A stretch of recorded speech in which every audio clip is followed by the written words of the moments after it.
या अभंगामध्ये तुकाराम महाराजांनी संताचं वर्णन खूप सुंदर पद्धतीने केलं आहे बघा. ते संताच्या पादुका घेईन मोचे खांदी, हाती टाळ दिंडी नाचेन पुढे, भजन विधी नेने साधन उपाय, सकळ सिद्धी पाय हरिदासाचे, ध्यान गतिमती आसन समाधी, हरिनाम गोविंदी प्रेम सुख, नेनता निर्लज्ज नेने नादभेद, सुखे हा गोविंद गाऊ किती, सर्व जोडी मज गोत आणि वित्त, तुका म्हणे संत महंत पाय.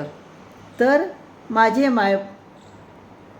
मी संताच्या पादुका खांद्यावर घेईन व त्यांच्या पुढे हातात टाळ विना घेऊन मी नाचेन.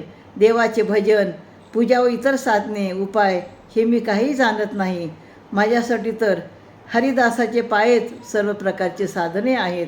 ध्यान गतिमती आसन समाधी हे मला काही पण कळत नाही, परंतु हरी आणि गोविंद या नामाने मला सुख आणि प्रेम दोन्ही मिळते. मला नाद भेद ताल स्वर हे काहीही कळत नाही.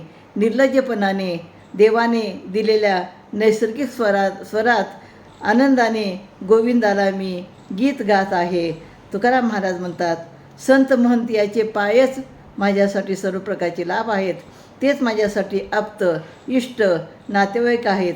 तेच माझ्यासाठी धन आणि वित्त आहेत. म्हणजे तुकाराम महाराजासाठी विठ्ठलच हे सर्व काही आहेत. विठ्ठलाशिवाय तुकाराम महाराजांना काही पण चांगले वाटत नाही. सतत विठ्ठलाच्या चरणाशी राहावं ही त्यांची जी विनंती आहे निश्चितपणे विठ्ठलाने पूर्ण केली आहे.